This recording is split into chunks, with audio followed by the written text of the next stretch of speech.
Hello friends, स्वागत है आपका आज के करंट अफेयर डिस्कशन में। आज की डेट है 16 जनवरी 2024। तो शुरू करते हैं। देखेंगे सबसे पहले हम आज क्या क्या डिस्कस करने वाले हैं। हमारी पहली न्यूज है, चीन ने लॉन्च किया आइस्टीन प्रोब उपग्रह। China launch Einstein probe satellite. दूसरी न्यूज है, हेनले पासपोर्ट इंडेक्स 2024 में भारत को मिला 80वां स्थान। India got 80 position in Henley passport index 2024। तीसरी न्यूज है, दक्षिण अफ्रीका ने फिलिस्तीनियों के नरसंहार का आरोप लगाते हुए इजराइल के खिलाफ अंतर्राष्ट्रीय न्यायालय में किया मुकदमा। South Africa file suit in International Court against Israel accusing of genocide of Palestinians. चौथी न्यूज है, भारतीय नौसेना का बहुराष्ट्रीय अभ्यास मिलन 24 विशाखापट्टनम में आयोजित होगा। India Navy's multinational exercise Milan 24 will be organise in Visakhapatnam. पांचवी न्यूज है, पीएम मोदी ने महाराष्ट्र में देश के सबसे लंबे पुल अटल सेतु का किया उद्घाटन। PM Modi inaugurated country's longest sea bridge Atal Setu in Maharashtra. छठी न्यूज है, वर्ष 2025 में 9वें एशियाई शीतकालीन खेलों के शुभंकर बिनबिन और नीनी हुए launch. Binbin and Nini mascot of 19 Asian winters game of the year 2025 launched. सातवीं न्यूज है, 12 जनवरी को मनाया गया राष्ट्रीय युवा दिवस 2024। National youth days 2024 celebrate on 12 जनवरी। आठवीं न्यूज है, नौसेना को मिला पहला स्वदेशी स्टार लाइनर ड्रोन दृष्टि 10।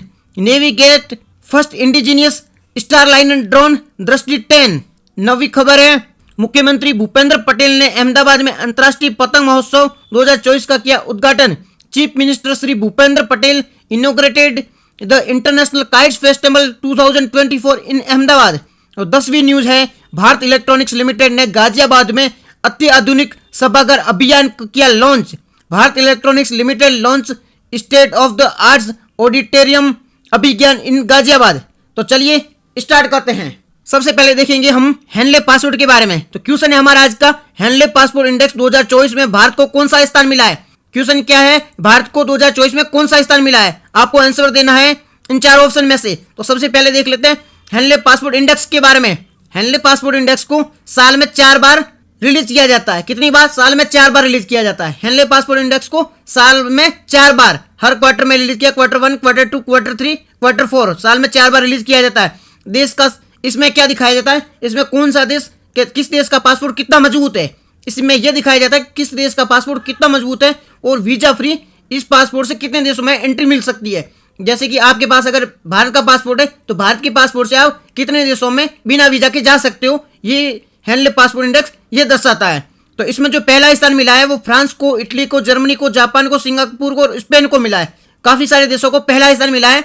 तो फ्रांस है, इटली है, जर्मनी है, जापान है, सिंगापुर है और स्पेन है। इन 5 देशों को मिला है, पहला स्थान मिला है। तो इन देशों के पासपोर्ट से आप काफी सारे देशों की फ्री में यात्रा कर सकते हो, वीजा फ्री यात्रा कर सकते हो। फ्री में मींस वीजा फ्री यात्रा कर सकते हो, आपको वीजा की आवश्यकता नहीं पड़ेगी। अगर आपके पास इन देशों का पासपोर्ट है तो आपको वीजा की आवश्यकता नहीं पड़ेगी। इसमें जो जापान है, सिंगापुर है, ये तो हर साल टॉप करते आ रहे हैं। ठीक है, तो जापान और सिंगापुर के जो पासपोर्ट है इससे आप 194 देशों की यात्रा कर सकते हो। जापान और सिंगापुर के पासपोर्ट से आप 194 देशों की यात्रा कर सकते हो। तो बहुत ही ये काफी इंपॉर्टेंट बात है कि इस देशों के पासपोर्ट काफी स्ट्रांग है। तो इनको मिला है पहला स्थान और इंडिया को मिला है 18 पोजीशन यानी 80वां स्थान मिला है इंडिया को। इंडिया को कौन सा मिला है? इंडिया को मिला 80वां स्थान। तो हमारा जो आंसर हो जाएगा वो 80वां स्थान हो गया। इंडिया को मिला है 80वां स्थान। हेनले पासपोर्ट रैंक में इंडिया को कौन सा मिला है? हेनले पासपोर्ट इंडेक्स में इंडिया को मिला है 80वां स्थान।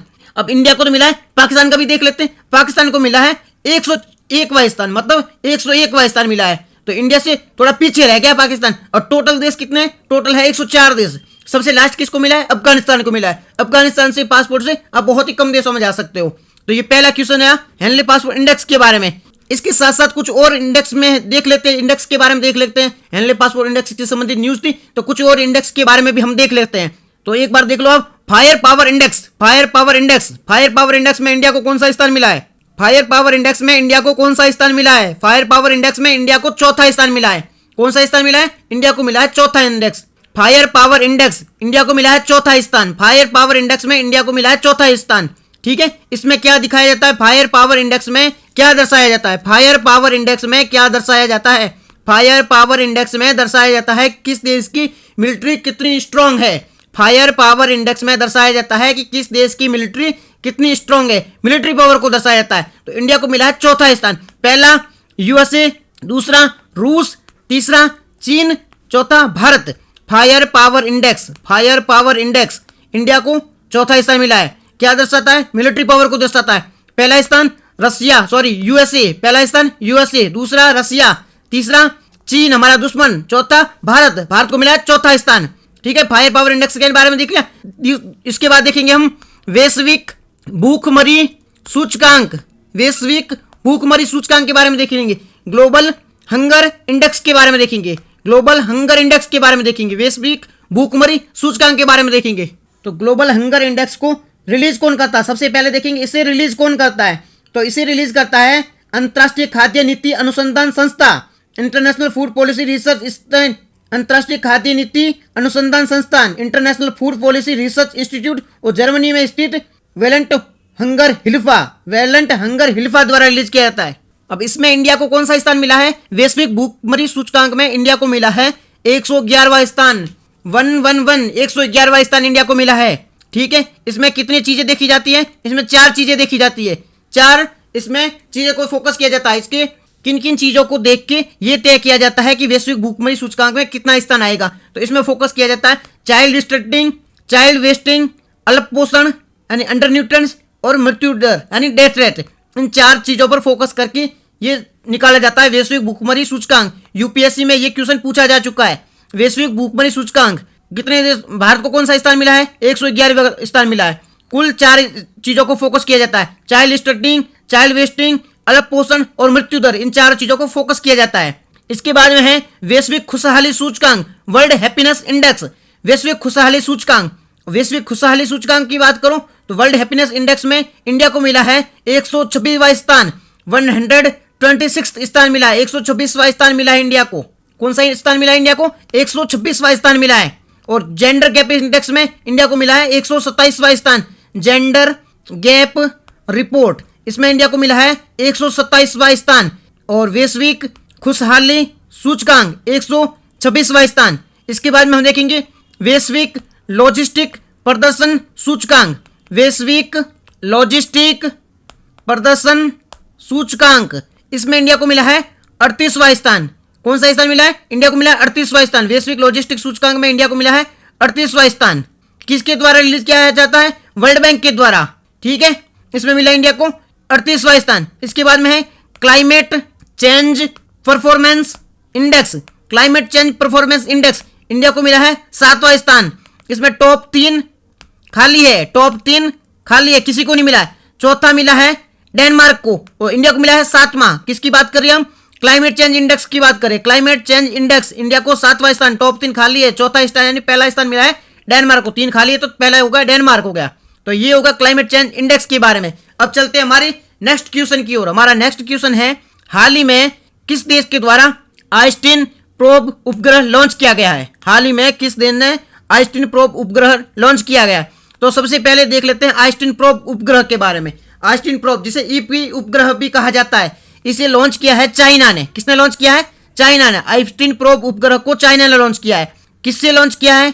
तो इसे लॉन्च किया गया जो सैटेलाइट से लॉन्च किया है उसका नाम है, जिस रॉकेट के माध्यम से इसे लॉन्च किया गया उसका नाम है लॉन्ग मार्च 2C रॉकेट। क्या नाम है उसका? उसका नाम है लॉन्ग मार्च 2C rocket. Einstein probe China के द्वारा लॉन्च किया गया है। आइस्टीन प्रोब लॉन्च किया गया है चाइना द्वारा। कौन से रॉकेट से लॉन्च किया गया है? लॉन्ग मार्च 2C रॉकेट के द्वारा लॉन्च किया गया है। लॉन्च किया गया है चाइना के द्वारा, लॉन्ग मार्च 2C रॉकेट के द्वारा लॉन्च किया गया है। आकार कैसा है? खिला हुआ फूल के समान है, कमल के फूल के समान आकार है इसका। और क्यों लॉन्च किया है? ब्रह्मांड के रहस्य जानने के लिए, ब्रह्मांड में जो एक्सरे किरण है उसकी पहचान करने के लिए इसे लॉन्च किया गया है। समझ में आप आ गया क्यों लॉन्च किया गया? ब्रह्मांड में जो तारे वगैरह है, रहस्य, उसकी पहचान करने के लिए इसे लॉन्च किया गया है। इसके बाद में हम कुछ और सैटेलाइट के बारे में देख लेते हैं।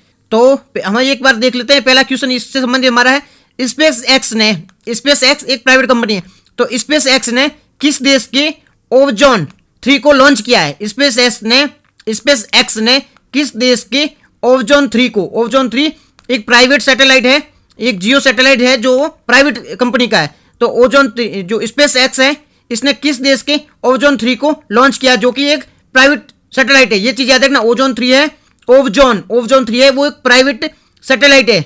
जो जियो सैटेलाइट है वो एक प्रकार का प्राइवेट सैटेलाइट है, इसको स्पेस एक्स ने लॉन्च किया है। तो ये ओजोन 3 सैटेलाइट है वो किस देश का है, तो वो है स्वीडन का सैटेलाइट है। किस देश का सैटेलाइट है, तो ये स्वीडन का सैटेलाइट है। स्पेस एक्स ने किस देश का ओजोन 3 लॉन्च किया, तो स्वीडन का, जो स्पेस एक्स का है तो स्वीडन का ओजोन 3 है, उसे लॉन्च किया गया था। ठीक है, चलते हैं नेक्स्ट पर। तो नेक्स्ट है, हाल ही में किस देश के द्वारा पेरेग्रीन 1 ये एक निजी क्षेत्र यानी प्राइवेट क्षेत्र का सैटेलाइट था जो चंद्रमा यानी मून पर भेजा गया है।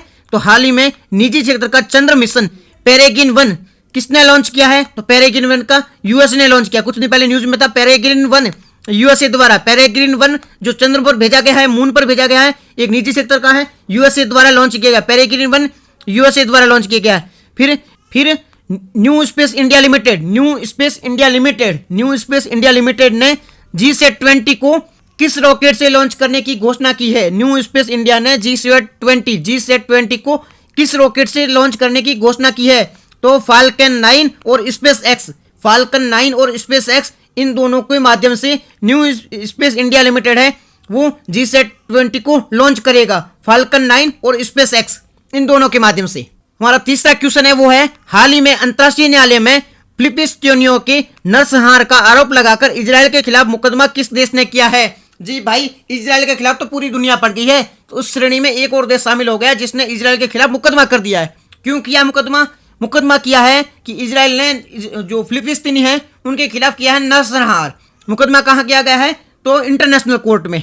अब अंतर्राष्ट्रीय कोर्ट है, ये क्या चीज है, तो अंतर्राष्ट्रीय कोर्ट में मुकदमा लगाया जाता है, तो अंतर्राष्ट्रीय कोर्ट उस पर डिसीजन करती। तो इसका जो डिसीजन होता है वो पहली बात है बाइंडिंग यानी बाध्यकारी नहीं होता है। इंटरनेशनल कोर्ट अगर बोल दी आप ऐसा करो तो उस देश पर निर्भर करता है कि वो उस माने न माने, उस देश की चॉइस है, ये चीज बाध्यकारी नहीं है। तो इंटरनेशनल कोर्ट ऑफ जस्टिस है, उसका मुकदमा कर दो आप, लेकिन बाध्यकारी नहीं है, तो ये दिखावे के लिए करो ना करो कोई फर्क करे।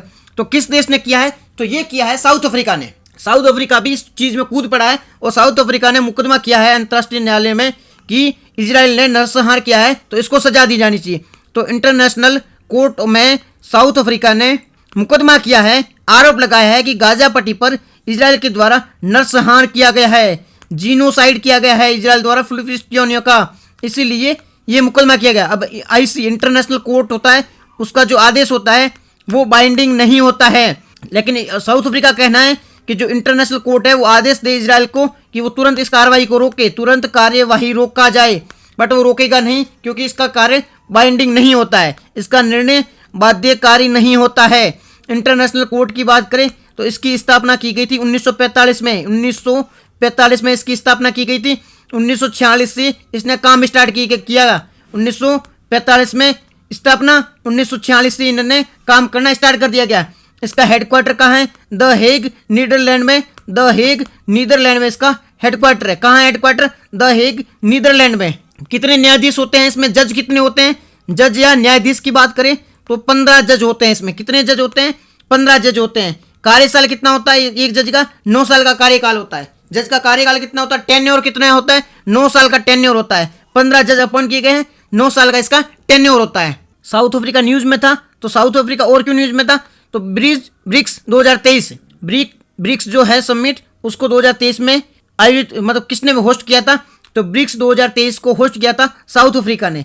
ब्रिक्स 2023 को होस्ट किसने किया था, साउथ अफ्रीका ने किया था। साउथ अफ्रीका जिसकी करेंसी है वो है रैंड। क्या करेंसी है, साउथ अफ्रीका की करेंसी है रैंड है। इसकी 3 कैपिटल है, केपटाउन है, प्रिटोरिया है और ब्लैक फाउंटमेंट। एक में गवर्नमेंट है, एक में यहाँ की पार्लियामेंट है, एक में है सुप्रीम कोर्ट। तो ब्रिक्स 2023 की मेंबर जो होस्ट किया था वो किया था साउथ अफ्रीका ने। और चॉइस को कौन करेगा, रसिया करेगा। चॉइस को कौन होस्ट करेगा, ब्रिक्स 2024 में जो समिट होगा उसको करेगा रसिया होस्ट करेगा। ब्रिक्स में नए 5 देश कौन से शामिल हुए हैं, कुछ दिन पहले न्यूज में था। ब्रिक्स में नए 5 देश शामिल हुए, कौन से, ईरान हुआ है, सऊदी अरब हुआ है, यूएई है, इथियोपिया है, मिस्र। कौन सा, ईरान। दुश्मन देश इसका ईरान का कौन सा है, सऊदी अरब। तो आपको ईरान से याद आ जाएगा सऊदी अरेबिया। फिर यूएई बहुत अच्छा देश है, इंडिया के साथ अच्छा व्यवहार है। इथियोपिया और मिस्र देश, ये 5 देश नए शामिल हुए। अर्जेंटीना ने कर दिया है डिनाई, अर्जेंटीना ने कर दिया मना, जी ये नहीं शामिल होना हमें, अर्जेंटीना ने मना कर दिया है। ठीक है, ये समझ आ गया इससे संबंधित। तो अब इजराइल और डिस्कस हुआ है, हमास का डिस्कस हुआ, तो एक बार देख लेते हैं। ऑपरेशन अल अक्सा फ्लड, ऑपरेशन अल अक्सा फ्लड किसके द्वारा चलाया गया, क्या है ये? हमास के द्वारा इजराइल के खिलाफ एक युद्ध के रूप में चलाया गया था, ऑपरेशन अल अक्सा फ्लड। ऑपरेशन अल अक्सा फ्लड हमास के द्वारा इजराइल के खिलाफ चलाया गया ऑपरेशन था, जिसमें इजराइल के खिलाफ युद्ध किया गया था, इजराइल पर अटैक किया गया था। ठीक है, उसके बाद में गाजा पट्टी भूमध्य सागर के किस किनारे पर है? गाजा पट्टी भूमध्य सागर के किस किनारे पर है गाजा पट्टी? मैप को देखोगे, ये है मैप इजराइल का, यहाँ पर है गाजा पट्टी, ये है भूमध्य सागर मेडिटेरियन सी, यहाँ पर है गाजा पट्टी। तो कौन सा किनारा हो गया? पूर्वी किनारे पर, ईस्टर्न कोस्ट पर, पूर्वी किनारे पर है गाजा पट्टी। दक्षिण अफ्रीका न्यूज़ में था, तो दक्षिण अफ्रीका के बारे में ये भी देख लो कि वहाँ पर जो घास के मैदान है उसको क्या कहा जाता है? उसको कहा जाता है वेल्स कहा जाता है। दक्षिण अफ्रीका में घास के मैदान को वेल्स कहा जाता है। क्या कहा जाता है? वेल्स कहा जाता है। राउंड्स कहा जाता है ऑस्ट्रेलिया में, और यहाँ पे कहा जाता है वेल्स। तो अब चलते हैं हमारे चौथे क्वेश्चन की ओर। हमारा चौथा क्वेश्चन है भारतीय नौसेना का बहुराष्ट्रीय अभ्यास मिलन 24, मिलन 24 भारतीय जो बहुराष्ट्रीय है, मल्टीनेशन है, अभ्यास है, मल्टीनेशन एक्सरसाइज है, जिसका नाम है मिलन 24, कहाँ आयोजित होगा? क्वेश्चन क्या है? भारत की नौसेना, देखो पहले चीज याद रखना, ये एक नौसेना का अभ्यास है और एक मल्टीनेशन एक्सरसाइज है। तो नौसेना का अभ्यास है, नौसेना की एक्सरसाइज है। ठीक है, मल्टीनेशन है, बहुत सारे देश शामिल हो गए हुए थे, जिसका नाम था मिलन 24। तो भारतीय नौसेना का बहुराष्ट्रीय यानी मल्टीनेशन मिलन 24 एक्सरसाइज कहाँ कंडक्ट हुई थी, कहाँ आयोजित हुई थी? चारों ऑप्शन में से आपको सिलेक्ट करना है। मिलन 24 की बात करें तो मल्टीनेशन, बहुत सारे देश शामिल हुए हैं इसमें, मल्टीनेशन अभ्यास हैं, नेवी नौसेना का अभ्यास है, ये नौसेना का अभ्यास है। कौन सा अभ्यास था? इससे पहले 11 हो चुके थे, ये तो 12वां। कहाँ आयोजित हुआ था ये? विशाखापट्टनम आंध्र प्रदेश। कहाँ पर हुआ था? विशाखापट्टनम आंध्र प्रदेश। मिलन 24 मल्टीनेशन एक अभ्यास है, मल्टीनेशन एक्सरसाइज है, मल्टीनेशनल एक्सरसाइज है, जो नेवी की एक्सरसाइज है, इंडियन नेवी द्वारा कंडक्ट की जाती है। 12वां एक्सरसाइज था ये, 12th एक्सरसाइज थी, विशाखापट्टनम द्वारा होस्ट की गई थी, यानी विशाखापट्टनम में आयोजित हुई। आंसर आपका होगा विशाखापट्टनम। मिलन 24 विशाखापट्टनम में आयोजित हुई थी, जो कि एक मल्टीनेशनल एक्सरसाइज है, नेवी द्वारा कंडक्ट की जाती है। ये हुई थी फरवरी 2024 में होने वाली है, पिछली हुई थी 2023 में, अभी होने वाली है 24 फरवरी 2024 में होने वाली है। और कौन सी होगी ये होगी 12th एक्सरसाइज की बात हुई। तो कुछ और एक्सरसाइज देख लो आप। डेजर्ट साइक्लोन जो अभी न्यूज में थी, डेजर्ट साइक्लोन किस किस देशों के बीच में हुई थी? इंडिया यूएई के बीच में। डेजर्ट साइक्लोन, ऐसे लगेगा कि कोई साइक्लोन वगैरह नहीं, डेजर्ट साइक्लोन कोई साइक्लोन नहीं है, ये एक एक्सरसाइज है जो इंडिया और यूएई के बीच में, ये एक आर्मी एक्सरसाइज थी, इंडिया और यूएई के बीच में आर्मी एक्सरसाइज थी, जो हुई थी राजस्थान में। कहाँ हुई थी? राजस्थान में हुई थी। इंडिया और यूएई के बीच में राजस्थान में हुई थी। और इंडिया और यूएई के बीच में एक और एक्सरसाइज होती है, जायद तलवार। इंडिया और यूएई के बीच में एक और एक्सरसाइज होती है, जायद तलवार। इंडिया यूएई के बीच में डेजर्ट साइक्लोन जो कि राजस्थान में हुई थी, दूसरी होती है जायद तलवार इंडिया और यूएई के बीच में। फिर इसके अलावा एक और एक्सरसाइज देख लो, वार्षिक प्रस्थान अभ्यास, वार्षिक प्रस्थान अभ्यास, वार्षिक प्रस्थान अभ्यास, वार्षिक की जगह द्विव कर देना, द्विवार्षिक प्रस्थान अभ्यास है, द्विवार्षिक प्रस्थान अभ्यास। द्विवार्षिक यानी 2 सालों में एक बार होती है, द्विवार्षिक मतलब 2 सालों में एक बार होती है। तो द्विवार्षिक प्रस्थान अभ्यास ये नेवी की एक्सरसाइज है, द्विवार्षिक प्रस्थान अभ्यास नेवी की एक्सरसाइज है। द्विवार्षिक प्रकाश अभ्यास जो प्रस्थान अभ्यास है 2 सालों में एक बार होता है, ये नेवी की एक्सरसाइज है। कहाँ हुई थी? मुंबई में। द्विवार्षिक जो प्रस्थान अभ्यास है कहाँ हुआ था? नेवी का एक्सरसाइज है, हुआ था मुंबई में, 2 वर्ष में एक बार होता है। इसके अलावा है नेट पोलरेक्स, NAT नेट पोलरेक्स 11, नेट पोलरेक्स 11 कहाँ हुआ ये? नेट पोलरेक्स 11, नेट पोलरेक्स 11, नेट पोलरेक्स 11 सबसे पहले देख लो किससे संबंधित है ये? नेट यानी नेशनल, पोलरेक्स यानी पोल मतलब पोल्यूशन, नेट पोल मतलब पोल्यूशन, रेक्स 11, नेट पोलरेक्स 11 जो पोल्यूशन से संबंधित है, प्रदूषण रोकने के लिए ये एक्सरसाइज होती है। क्यों होती है ये प्रदूषण रोकने के लिए होती है। कहाँ हुई थी? वडीनार गुजरात में हुई थी ये एक्सरसाइज। नेट पोलरेक्स 11 पोल्यूशन रोकने के लिए है, वडीनार गुजरात में हुई थी। इसके बाद हम देखते हैं वज्र प्रहार, वज्र प्रहार, वज्र के समान प्रहार करेगा, वज्र प्रहार किसके बीच में होती है? यूएसए और इंडिया के बीच में। वज्र प्रहार 2023 किसके बीच में होती है? India plus US. वज्र जैसे प्रहार यूएसए कर सकता है, तो वज्र प्रहार इंडिया प्लस यूएसए के बीच में 2023 में कहाँ हुई थी? इंडिया में हुई थी। वज्र प्रहार 2023 में कहाँ हुई थी? इंडिया में वज्र प्रहार। उसके बाद में देखते हैं हमारे नेक्स्ट क्वेश्चन के बारे में, 5वें क्वेश्चन के बारे में। क्वेश्चन है, हाल ही में पीएम मोदी ने देश के सबसे लंबे समुद्र पुल अटल सेतु का उद्घाटन कहाँ किया? देश का सबसे लंबा पुल है अटल सेतु, उसका उद्घाटन चारों में से आपको बताना कौन से राज्य में किया है। तो सबसे पहले देख लेते हैं अटल सेतु के बारे में। अटल सेतु, इसे Maharashtra Mumbai trans harbour Link, Atal Setu इसे Mumbai trans harbour Link, Atal Setu इसे मुंबई ट्रांस हार्बर लिंक कहा जाता है। अटल सेतु जिसका पहले नाम था Mumbai trans harbour Link, Atal सेतु जिसका पहले नाम था मुंबई ट्रांस हार्बर लिंक, अभी इसका नाम क्या रखा है?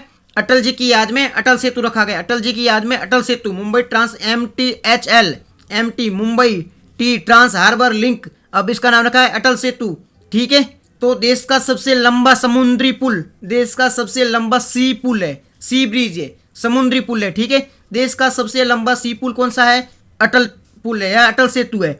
ठीक है, देश का सबसे बड़ा रिवर पुल के बारे में पूछे, रिवर पुल के बारे में, तो रिवर पुल ये नहीं है। देश का सबसे लंबा पुल बोले तो अटल पुल है।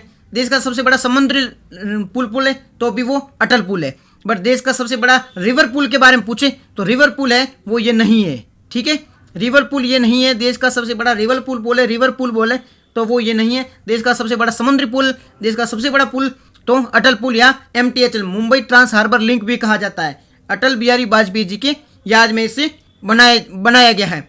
टोटल लंबाई कितनी है? 21.8 किलोमीटर। टोटल लंबाई कितनी है? 21.8 किलोमीटर इसकी टोटल लंबाई है। अटल पुल की, अटल ब्रिज की टोटल लंबाई कितनी है? 21.8 किलोमीटर को टोटल लंबाई है। 15.5 किलोमीटर तो ये समुद्र के ऊपर बनाया गया है, 15.5 किलोमीटर, 15.5 किलोमीटर समुद्र के ऊपर, 5.4 किलोमीटर बनाया गया है, वो बनाया गया लैंड के ऊपर। कुछ तो जमीन पर भी बना है, बाकी समुद्र पे बना है। तो 15.5 किलोमीटर बना है समुद्र पे, 5.4 किलोमीटर बना है वो बना है जमीन पर। टोटल लंबाई कितनी है? 21.8 किलोमीटर है। ठीक है, फायदे क्या क्या होंगे? बहुत ज़्यादा फायदे होंगे। 2 घंटे टाइम बचेगा, जो पहले 2 घंटे लगते थे अब 15 से 20 मिनट लगेंगे। ईंधन की बचत होंगी, ये तो फायदे हो जाएगी। किस किस को जोड़ेगा?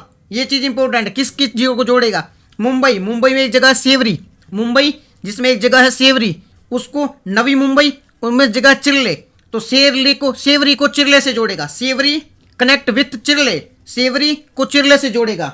चीज याद रखना, किसको किससे जोड़ेगा? सेवरी को चिरले से जोड़ेगा।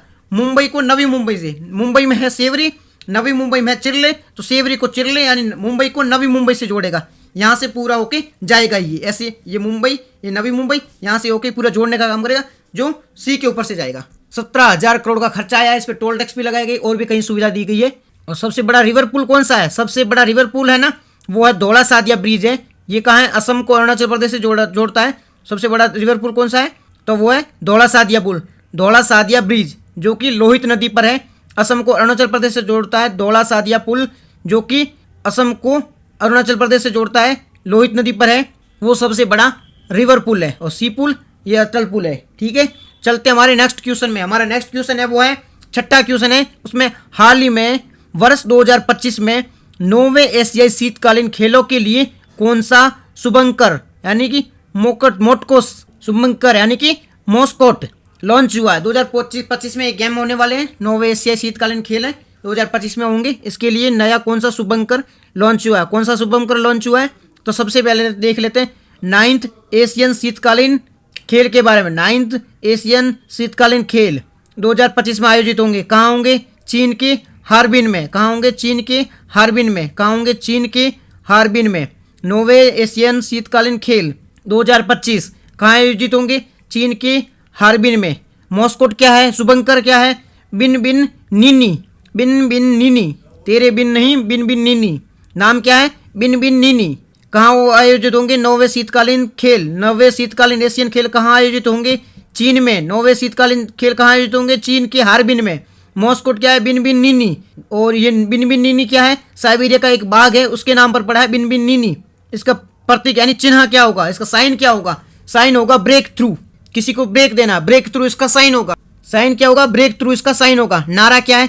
सर्दियों में एशिया से प्यार। नारा तो बड़ा अच्छा दिया, सर्दियों में एशिया से प्यार, ये नारा दिया गया है। शुभंकर की बात हुई है, मॉस्कोट की बात हुई, कुछ और शुभंकर के बारे में देख लेते हैं। कॉमनवेल्थ गेम 2022, कॉमनवेल्थ गेम्स 2022, इसका शुभंकर क्या था? Peri the bull. कहाँ आयोजित हुआ था ये? बर्मिंघम में आयोजित हुआ था। पेरी द बुल इसका शुभंकर था, बर्मिंघम में आयोजित हुआ था। इंडिया को मिला था चौथा, इंडिया ने चौथी रैंक पर था। इंडिया को 61 पदक हासिल हुए थे। इंडिया को कितने? 61 हुए थे, चौथे पर था। फिर है बीजिंग शीतकालीन ओलंपिक, इसका मॉस्कोट क्या है? चाइना का है, तो सेम टू सेम होंगे। बिंग इवन इवन, बीजिंग शीतकालीन Olympic, mascot Bing even Dwen. Commonwealth का ज्ञान क्या है? कॉमनवेल्थ जो गेम आयोजित हुआ था 2022 में बर्मिंघम में हुआ था, उसका था पेरी द बुल, उसमें इंडिया को चौथा रैंक था, 61 मिले थे। और बीजिंग का हुआ था शीतकालीन, बीजिंग शीतकालीन ओलंपिक, इसका मॉस्को था बिंग इवन इवन। फीफा वर्ल्ड कप आयोजित कहाँ हुआ था? यूएई में हुआ था। इसका क्या था? लाइव। ये कहाँ होता? कतर में। सो यूएई में नहीं, कतर में हुआ आयोजित। फीफा वर्ल्ड कप 2022 ये इसका था, लाइव था, और इसको हुआ था कतर में आयोजित हुआ था। टॉप किसने किया था? अर्जेंटीना ने, मतलब जीता अर्जेंटीना, हराया था फ्रांस को। फिर खेलो इंडिया पैरा गेम्स, खेलो इंडिया पैरा गेम्स कहाँ हुआ था? दिल्ली में आयोजित हुआ था। कहाँ हुआ था? दिल्ली में हुआ था। फर्स्ट कौन सा था? हरियाणा था। 105 पदक लिए थे। शुभंकर क्या था? उज्ज्वला। शुभंकर क्या था? उज्ज्वला हुआ था। पहली बार ही आयोजित हुआ था खेलो इंडिया पैरा गेम 2023, पहली बार आयोजित हुआ था। हरियाणा टॉप किया था, दिल्ली में आयोजित हुआ था, उज्ज्वला शुभंकर था। फिर ICC cricket world cup India में आयोजित हुआ था, ऑस्ट्रेलिया ने टॉप किया था, शुभंकर था। क्रिप्टोवर्स कहाँ हुआ था? ICC cricket world cup, Australia जीता है, भारत हारा था फाइनल में, क्रिप्टोवर्स शुभंकर था। ठीक है, उसके बाद में खेलो इंडिया यूथ गेम्स, खेलो इंडिया यूथ गेम्स 2022 इंडिया को 5वां स्थान मिला था। शुभंकर क्या था? आशा। कहाँ आयोजित हुआ था? एमपी में आयोजित हुआ था। फर्स्ट कौन आया था? महाराष्ट्र आया था। उसके बाद में 19वां एशियाई खेल, 19वां एशियाई खेल कहाँ हुआ था? सॉरी, शुभंकर क्या था? Chen Chen Hong Hong Lian Lian. शुभंकर क्या था? Chen Chen Hong Hong Liang Liang, Chon Chen Hong Hong Lian Lian, इसका शुभंकर था। और कहाँ हुआ था? हांगकांग में हुआ था। हांगकांग में नहीं, होनसांग चीन में हुआ था। 19वां एशियाई गेम था जिसका शुभंकर था Chen Chen Hong Hong Lian Lian, और इसका शुभंकर था होनसांग चीन में हुआ था ये।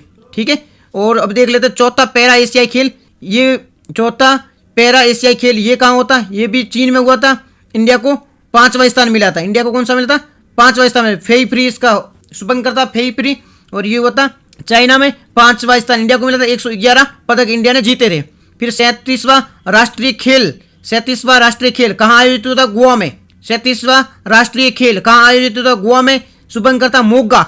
शुभंकर क्या था? मोगा। 37वां राष्ट्रीय खेल गोवा में आयोजित हुआ था, शुभंकर था मोगा।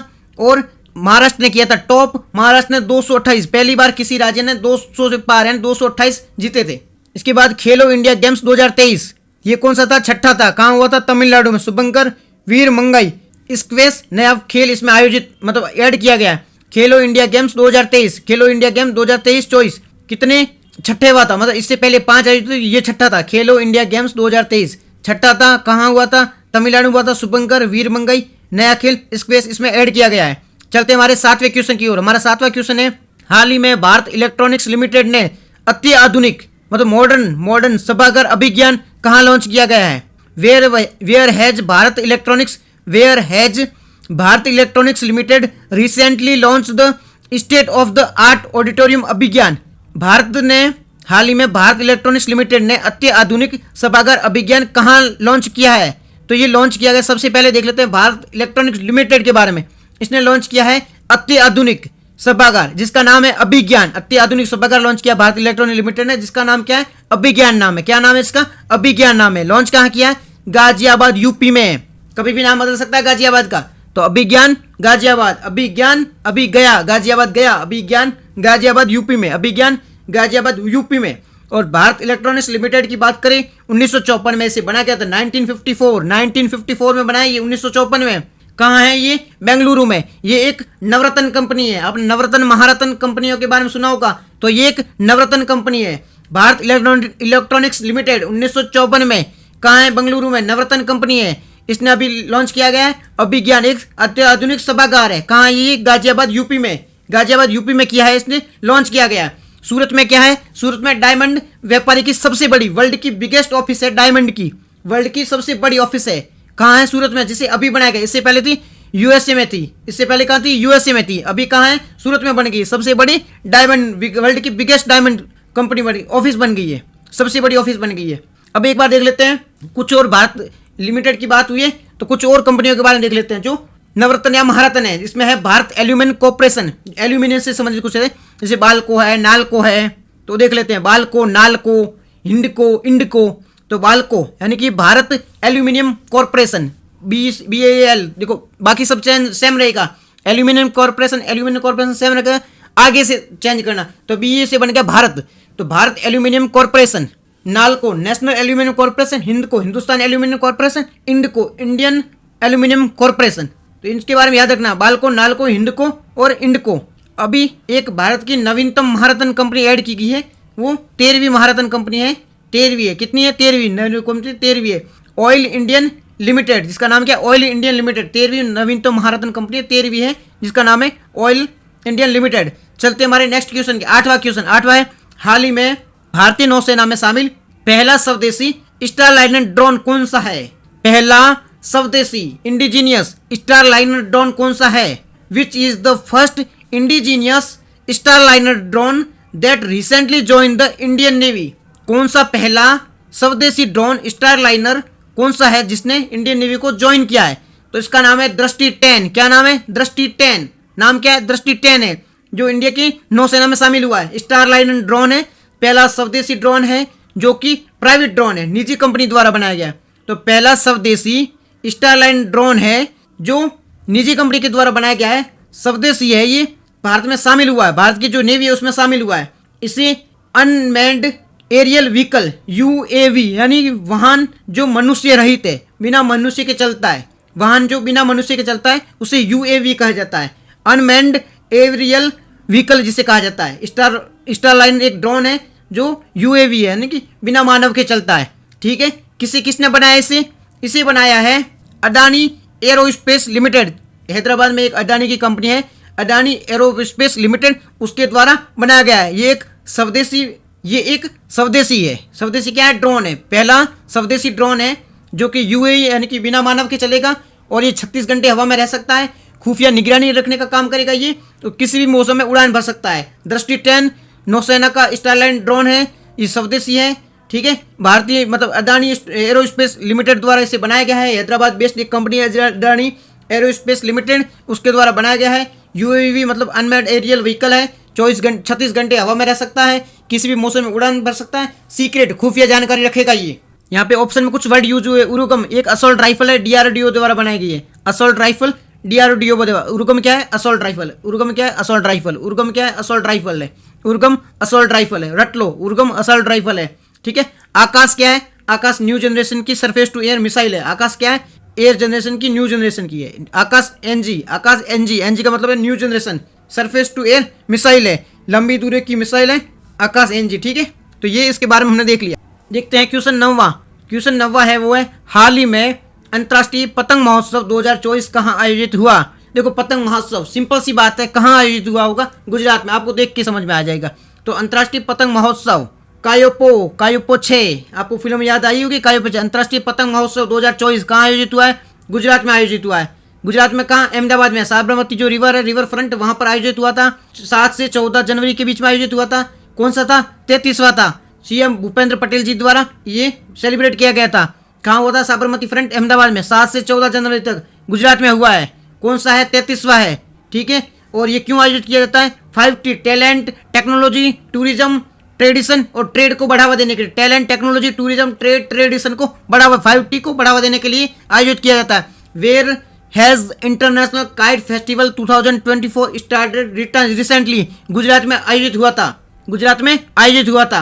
अब कुछ फेस्टिवल के बारे में भी देख लो। भारत का पहला लाइट हाउस फेस्टिवल, भारत का पहला लाइट हाउस फेस्टिवल, भारत का पहला लाइट हाउस फेस्टिवल कहाँ आयोजित हुआ? गोवा में। भारत का पहला लाइट हाउस फेस्टिवल, भारत का पहला लाइट हाउस फेस्टिवल कहाँ आयोजित हुआ? गोवा में। भारत का पहला लाइट हाउस फेस्टिवल कहाँ आयोजित हुआ? गोवा में। भारत का पहला लाइट हाउस फेस्टिवल कहाँ आयोजित हुआ? गोवा में। फिर है बंगस वैली फेस्टिवल, जम्मू कश्मीर में। बंगस Valley Festival, Jammu Kashmir. Bangus valley, valley से आप याद रखना, वैली या घाटियाँ वगैरह होती हैं Jammu Kashmir. Valley festival, Bangus Valley Festival, Jammu Kashmir. Bangus Valley Festival, lighthouse Goa, Bangus Valley Jammu Kashmir. फिर है Bathukamma festival, Bathukamma festival, Bathukamma festival. इसके साथ साथ बोनालू फेस्टिवल, बथुकम्मा और बोनालू तेलंगाना। बथुकम्मा बोनालू तेलंगाना में, बथुकम्मा बोनालू तेलंगाना में। उसके बाद में खादी मट्टी कल्ला महोत्सव, खादी गुजरात में, गांधी जी याद कर लो, खादी से याद कर लो गांधी जी को। गांधी जी कहाँ के थे? गुजरात के। तो खादी माटी कल्ला गुजरात में, खादी माटी कल्ला गुजरात में।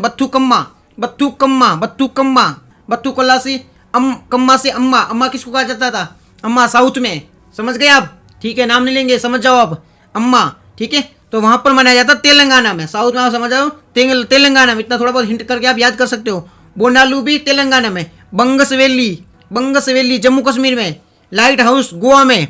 फिर है नम्मा कंबाला आपने रेस भी देखी होगी, मूवी भी देखी होगी, इससे संबंधित मूवी आई थी।